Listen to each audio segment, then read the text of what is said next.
small details in the end of the day will make the big difference, in my opinion. So as you say, and I will keep repeat, the consistency is the most difficult thing. Just doing it every day. Yes, every day. Do you ever wake up and you say, I don't want to do it today? I fight against my mind. Yes, sometimes it's happened. We are all human beings. We are not happy every day. We are, not in a good mood every day. It's normal. It's part of us. What do you do to overcome that? I fight against that. It's the big challenge. It's when you're not willing to do something, but you have to do it. This is the main point. This is why I say our mind, it's a box of surprises, and you have to challenge yourself to be consistent. I repeat, sometimes it's hard. It's what many people say, you like to go to the gym every day. Of course, no. It's not true. Nobody likes to go to the gym every day. But you have to do it. Probably yes, because your mental strength is coming from that moments, that in a hard moments, you should do it. So, and I do it because after that, maybe in the beginning you feel hard to start, but after when you finish the gym or cold plunge or even the training, you will feel better. What would you say to a young person today who felt that they were predetermined to be a certain way? You've already quit. If you've accepted that where you are is where you're going to be, you've already lost. And there's no power in that. There's no power in that. That's like staying right here. You're not popping the clutch. You're not going forward. You've made a choice to just stay here. And that's your responsibility. And I'm not saying it's going to be easy. I'm not saying there are not challenges, problems, obstacles, issues, fears. But when you quit right here, you're right. This is where you're going to be. You never quit. Quitting is not an option. Hey. Don't ever let somebody tell you you can't do something. Not even me. All right? All right. You got a dream, you got to protect it. People can't do something themselves. They want to tell you you can't do it.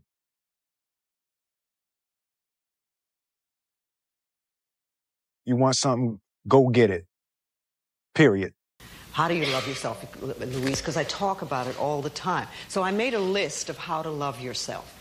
And it's even in poster and postcard form now. But number one on that list of how to love yourself is to stop all criticism. Just stop it, now and forevermore. And make a vow to yourself that you're going to do your very best from now on to stop criticizing, number one, you, and then other people. It'll be a lot easier to stop criticizing other people when you stop criticizing yourself. Focus on you until the focus is on you, bro. I know that, we want the focus to be on us today, but if we put the focus on ourselves, like me, putting the focus on me, giving myself everything I need to be successful, giving myself everything I need to be competitive, giving myself everything I need to be the catch, to be the prize, that's what I'm going to do. When you focus on doing that, fellas, and you don't pay no mind to nothing else outside of your control, you don't pay attention to them paying attention to you. When you stop doing that, I promise you, that's when the focus and the attention is going to be paid on you, bro. I promise you. Been anything along your journey that you've kind of regretted? And then how do you deal with regret? I mean, individual choices and mistakes, yeah, but ultimately you learn from those. So, no. Because, even the regrets, the bad things or the stupid things, you learn not to do bad things or stupid things. All those things are beneficial in some way if you can get through them. If you, did something that resulted in someone's death or something horrible like that, yeah, it'd be a terrible regret. But I've been very fortunate that hasn't happened. But the dumb shit that I've done or the bad mistakes that I've made, they've taught me. You know, you learn. Like, that's why failure is so important. Like, failing and fucking up and making mistakes, it's very important. That's how you learn. That's how the bad feeling that you get from something that you shouldn't have done or wish you didn't do or wish you did better. Like, especially failing at something where you half-assed it and you just feel like a fucking loser. Like, that just teaches you. It teaches you to get your shit together. Well, you have such a good ability to learn from those things. Some people, I think, kind of it's just like it gets repetitive for some people. That's dangerous. Yeah, it's dangerous to dwell on past mistakes because people sort of define themselves by the worst moments that they've ever had. And if that's the case, like, some people are stuck in high school. You know, they're stuck in failures that they had, like, when they were first getting jobs, and they always think that they're a loser, and they don't like the feeling of failure, so they keep low expectations so that they never have to feel that. You got to get through it. You got to get through bad feelings. You got to get through failure. It's very important. And you get through it by just picking yourself back up and moving forward and going.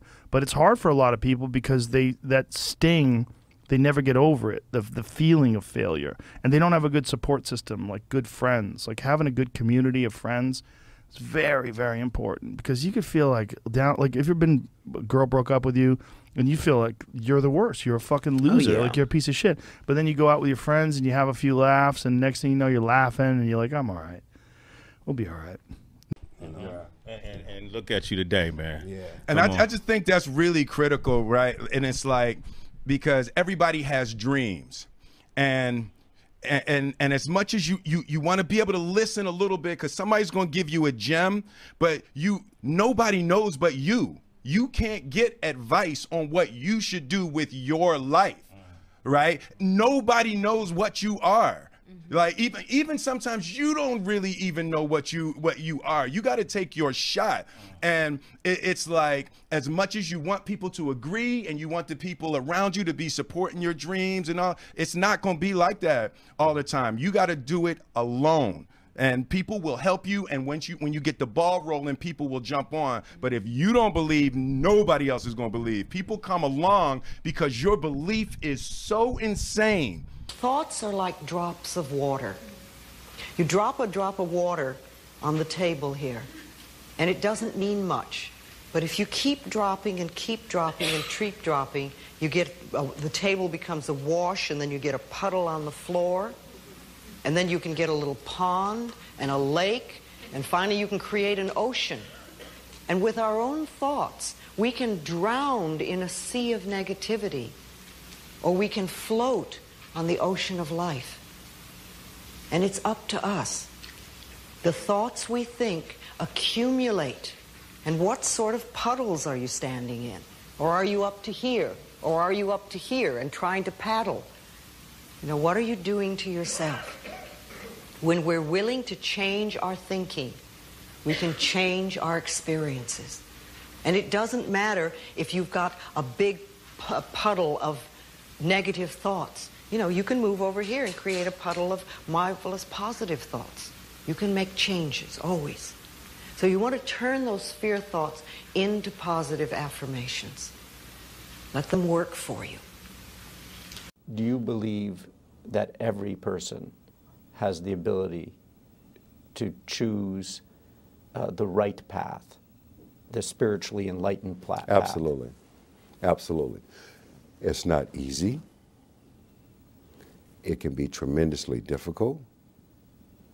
It's easier to quit. It's easier to succumb. It's easier to give in, but to go forward, that's tremendously difficult. You have to be bold to do that, to say, no, this is not where I'm going to be. I often think of another person. This woman and I are the same exact age, same zodiac sign, went to the same elementary school, and lived a half a block away from each other in my hometown, Milwaukee, Wisconsin. There was nothing in our environment that said I was going to go on to become Chris Gardner and she was going to go on to become Oprah Winfrey. There was nothing there. We chose.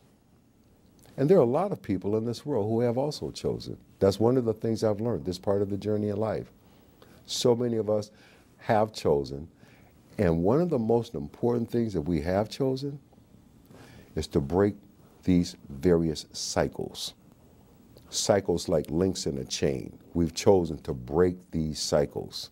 We've chosen that, you know what? Whatever was an issue or challenge or a problem for me does not have to become generational and get passed on to my children. Yeah. It's the main point, because everyone wants to be Cristiano, but I give you the map. You think you will do it that? It's difficult. It's the discipline. The discipline is the most difficult thing, not only in the sports, but in the life.